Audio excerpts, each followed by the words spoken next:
அவரை புகழ்ந்தா கூச்சம், புத்தகம் பாட்டு நல்லா இருக்கு அப்படின்னு சொன்னோன்னே அண்ணே அப்படின்னு கூச்சப்படுவார். இன்னொன்று, எழுதின கம்பெனியில் சம்பளம் கேட்கறது கூச்சம். எங்கேயுமே வந்து அவன் சம்பளம் கொடுன்னு கேட்டதே இல்லை. கார் டிராவல் போய் ஆம்பூர் அந்த ஸ்டார் பிரியாணி வரைக்கும் போகிற வரைக்கும் ஒரு பாட்டு முடிச்சிடுவார். கால்கள் நாளாச்சு, கைகள் எட்டாச்சு, என்னாச்சு ஏதாச்சு அப்படியே ஃப்ளோவில் சொல்லுவார். தேரடி வீதியில் தேவதை வந்தா அந்த பாடலில் முதல்ல எனக்காக வந்து எழுதின பாட்டு முத்துக்குமார். என் கூட ஒர்க் பண்ணும்போது என்னுடைய பாடல் மட்டும் இல்லை, விஜய்க்கு எழுதிட்டு வந்தா எழுதி முடித்த உடனே எனக்கு முதல்ல ஃபோன் பண்ணுவார். எனக்கு இந்த மாதிரி ஒரு வரி எழுதியிருக்கேன்னு சொல்லி ரொம்ப நாளாக ஒரு பாதி கதவு நான் அந்த வரியை அந்த கவிதையை வச்சுக்கிட்டு இது யார் கொடுக்குறது மிக அற்புதமாக இருக்குன்னு சொல்லிட்டு அந்த கரெக்டாக ஏஎல் விஜய் படத்தில் அந்த பாட்டு நல்லா அமைஞ்சது. அது மாதிரி வந்து எப்பயுமே முத்துக்குமார் நினைக்கும் போது எனக்கு வந்து ஒரு வரி வந்து அவ்வளோ அழகாக பிடிக்கும். அது விஜய் படத்தில் தான்.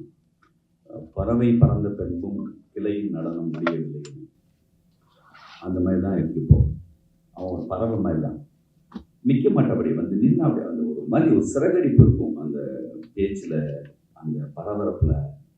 ஒரு டயத்துக்கு பிறகுலாம் வந்து என்னென்னா நோட்டு பேனை வச்சு எழுதுறது இல்லை, சொல்கிறது அளவுக்கு வந்துட்டாரு. சொல்கிறது தான். அது சங்கசாரம் இருந்தாலும் சரி தான், எந்த டீமுக்கு போனாலுமே நம்ம பேடு பேப்பர் எடுத்து வச்சுக்கணும், நம்ம சின்சைட்லேருந்து யாரோ ஒருத்தர் பேடு வச்சுக்கணும், சொல்ல சொல்ல நம்ம யாராவது எழுதணும். ஒரு கார் டிராவல் போய் ஆம்பூர் அந்த ஸ்டார் பிரியாணி வரைக்கும் போகிற வரைக்கும் ஒரு பாட்டு முடிச்சிடுவார். கார்லேயே எழுதி முடிச்சிடுவாங்க. அவ்வளோ ஒரு பெரிய ஒரு மிகப்பெரிய ஒரு கவிஞர். வெயில் படத்தில் செல்வராகவன் காம்பினேஷனில், அப்புறம் நம்ம ராம் படத்தில், அப்புறம் எல்லா மியூசிக் டைரக்டர்கிட்டையும், அதாவது ஒரு சில லிரிக் ரைட்டர் வந்து ஒரு சிலர் வந்து எல்லாரோடையும் அப்படி ஒரு இணக்கமாக இருக்க மாட்டாங்க. ஏ ரஹ்மான்லேருந்து ஆரம்பித்து யுவன் சங்கர் ராஜா, ஜிவி பிரகாஷ், எல்லா ஆரி ஜெயராஜ், எல்லா மியூசிக் டைரக்டருடைய பெஸ்ட்டு ஒரு லிரிக் ரைட்டராக ஒரு காலகட்டத்தில் அப்படி இருந்தார்.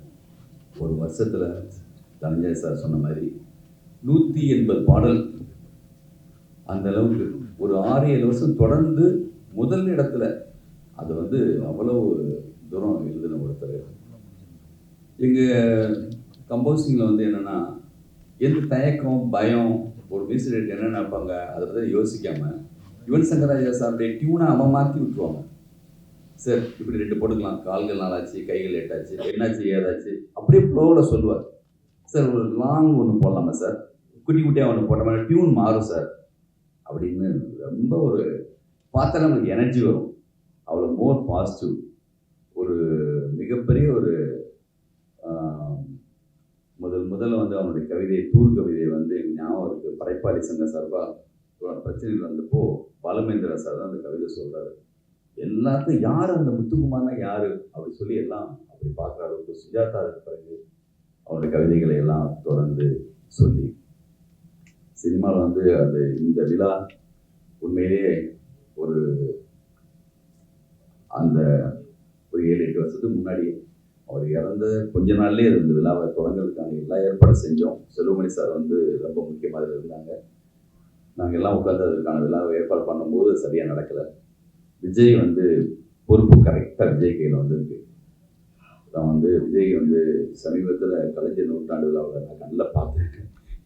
எந்த விழாவாக இருந்தாலும் என்னென்னா எவ்வளோ பரபரப்பாக இருந்தாலுமே ரொம்ப கூலாக, ரொம்ப அழகாக, மிக சரியாக திட்டமிட்டு செய்யக்கூடிய எல்லா தகுதியும் விஜய்கிட்ட இருக்குது. தனஞ்சய் சார் இருக்காங்க, செல்வமணி சார், ஆரி விஜயகுமார் சார், நம்ம எல்லாரும் போய் பார்க்கலாம், யாரென்னா பார்க்கலாம். எல்லாரும் ஒரு தொடர்பை போயிட்டு இந்த விழாவை மிக சிறப்பாக, ஏன்னா குடும்பத்தை அவர் நேசிக்கிற ஒருத்தர் முத்துக்குமார். பவா சொன்ன மாதிரி அவங்களுக்காக எல்லாரும் வர்றதுக்கு ரெடியாக இருப்பாங்க. மிக சிறப்பாக செய்வோம். உங்களுடைய ஆதரவு, உங்கள் அன்பு எல்லாமே இருக்கு. நம்ம நண்பனுக்காக என்னுடைய கம்போசிங் மலேசியாவில் முடிஞ்ச பிறகு அதே மலேசியாவில் போயிட்டு சாங் போட்டு நம்ம இங்கே தான் சார் கம்போஸ் பண்ணோம், ஹிட் ஆனது பிறகு அதே ரோட்டில் கேட்கணும் சார் சொல்லிட்டு, நம்ப மாட்டீங்க, ரேடியோவில் அங்கே இருக்கிற ரேடியோவில் சாங் போட்டால் ஒரு பாட்டு முத்துக்குமார் பாட்டு வரும், அடுத்து கொஞ்ச நேரத்தில் பார்த்தா முத்துக்குமார் பாட்டு. என்ன எந்த பாட்டு பார்த்தாலும் வந்து உன்னுடைய பாட்டாக இருக்க இந்த மாதிரி இருக்கும். அப்படி ஒரு ரொம்ப அதிகமாகவும் தரமாகவும் மிக சரியாகவும் எழுதின ஒரு கவிஞன். தினமும் சோற்றுக்கு வரும் நாயிடம் வீடு மாறி போவதை யார் சொல்வது, இந்த ஒரு நீண்ட கவிதையில் இந்த கவிதை அப்படி முடியும்.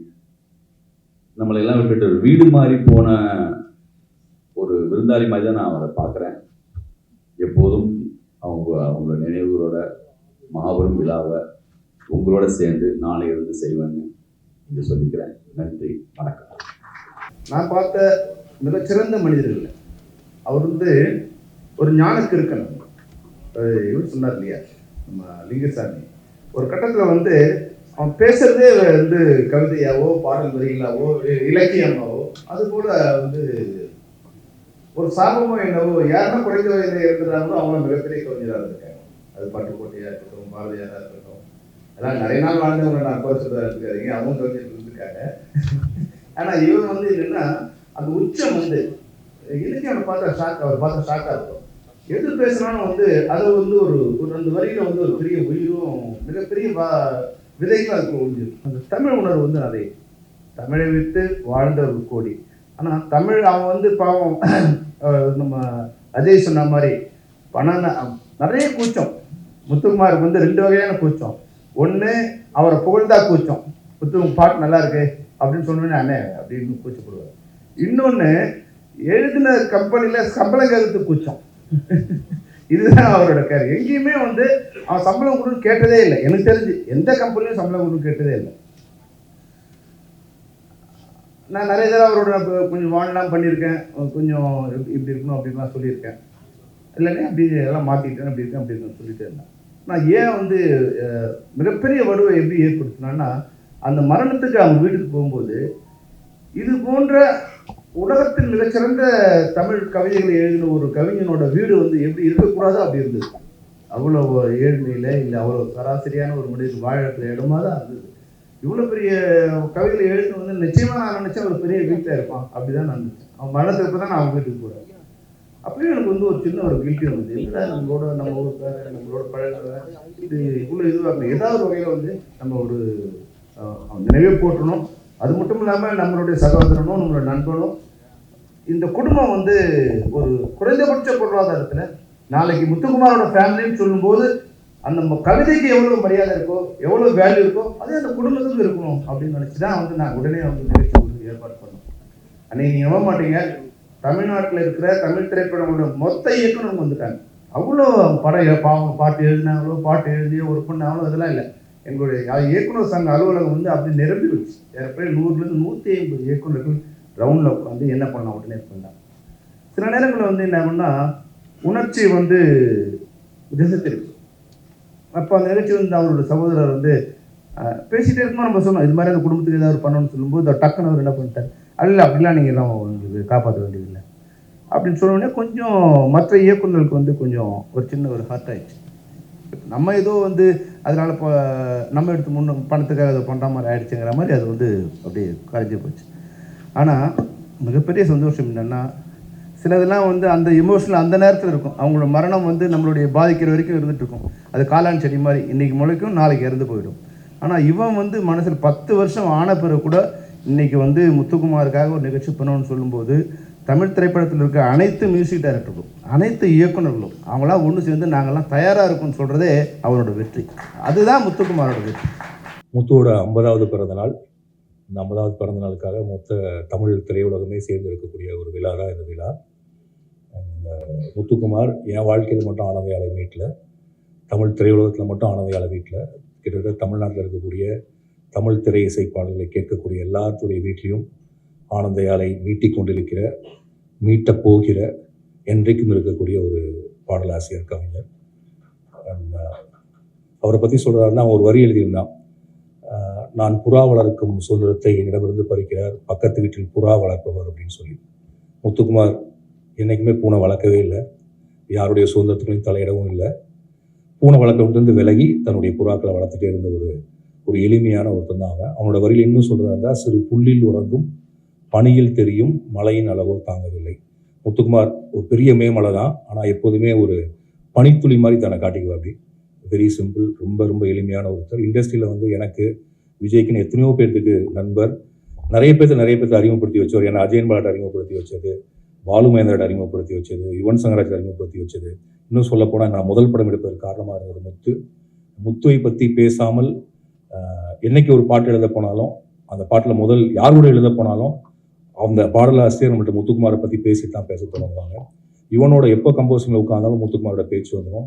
ஏஎல் விஜய் பார்க்குறப்பெல்லாம் முத்துக்குமாரோட பேச்சு இருக்கும். முத்துக்குமார் போனதற்கு பிறகும் முத்துக்குமாருடைய நண்பர்கள் என்னுடைய நண்பர்களாக இருந்துகிட்டே இருக்காங்க. இந்த விழா முத்துக்குமாரை தமிழகம் முழுக்க கொண்டாட போகிற ஒரு விழா.